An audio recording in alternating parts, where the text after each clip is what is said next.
Welcome to Wellywood Wargaming, where the grim dark never sleeps.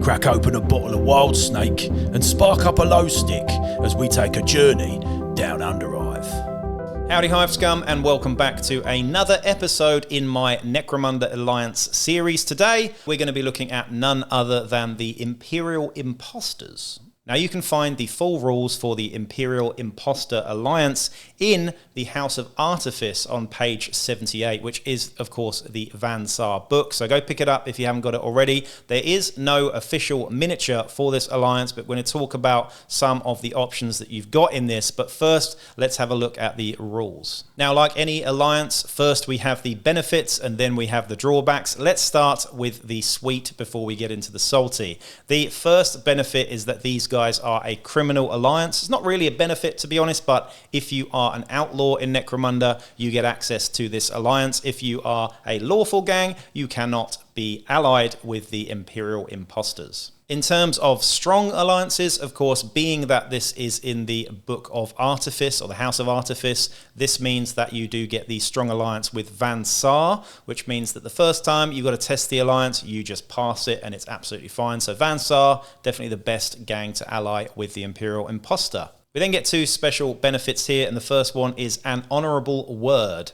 While the gang is allied with an Imperial Imposter, they can protect themselves or another gang from being outlawed. At the start of a campaign week, choose a gang. This can be the player's own gang. For the duration of this campaign week, the selected gang can ignore any one action that would result in them changing alignment. If a gang that is allied with an Imperial Imposter changes alignment, it must test the alliance but does not add 3 to the dice roll. So that's quite interesting. If a gang that is allied with an Imperial Imposter changes alignment in a Law and Misrule campaign, it must test the alliance but does not add 3 to the dice roll. When visiting the trading post, the allied gang may ignore the -2 modifier to the Seek Rare Equipment roll for being an outlaw gang. So pretty cool. You're an outlaw gang, but you're not. You're kind of sneaky in the way that you do things, so there's a bit of shenanigans to be had there, and depending on the type of campaign that you're in, obviously there are bonuses and drawbacks for that as well. Then we get the Uphive Ambassador, and this is pretty cool. In the pre-battle sequence, the gang may add a Master Charlatan to its crew for free. This hired gun doesn't cost anything, but they are part of your crew for the game, and they're actually on top of the crew that you bring along as well, much like any other alliance so far.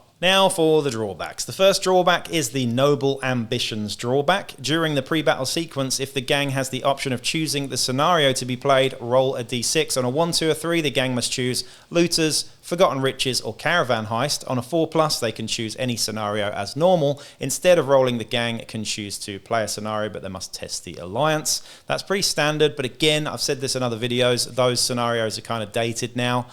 Nobody just plays those scenarios all the time. You used to have a very small amount of scenarios to play. Now we've got absolutely shit tons, so there really are more choices than that. That's down to arbitrators' discretion as to which scenarios, or even if you want to include that rule at all. I'd probably just forget that, to be honest, as it just complicates things. The next drawback is guilt by association.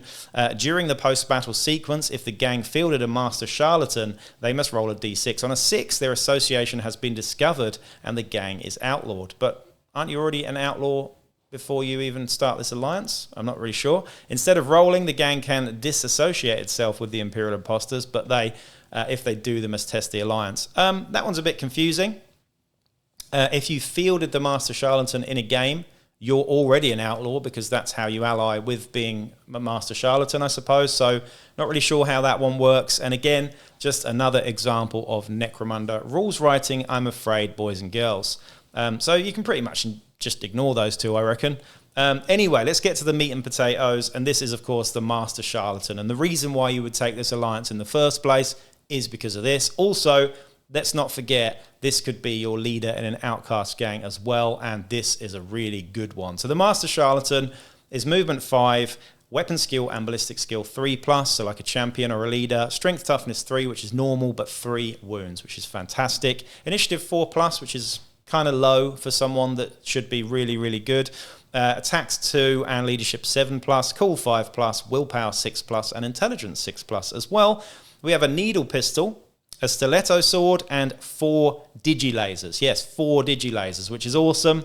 Evade, infiltrate, and step aside are 3 of the skills there. Step aside being the weakest one there, but infiltrate and evade, both great cunning skills. We then have mesh armor, holochromatic field, and a falsehood. So some really good gear there.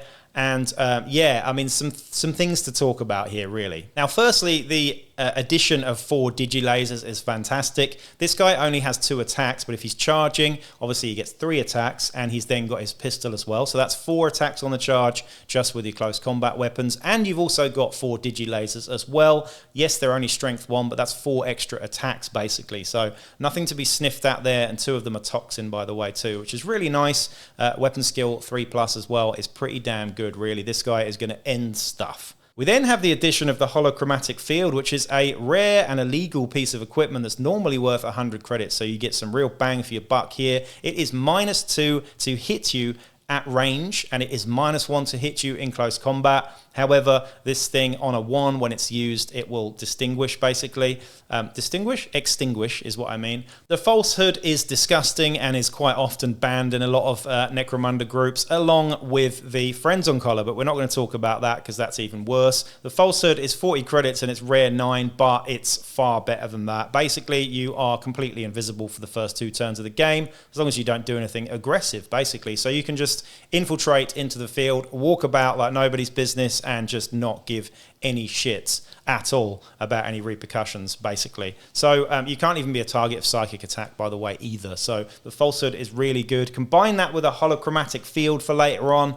This guy's just walking about, not getting hit by anything generally, and just ending stuff in close combat. So there you go. Now, like I said, you could use this guy as an outcast leader, and as is, without changing anything, without changing the skill sets or the equipment, he is really, really good value. So definitely a good option for a sneaky outcast gang, I would say.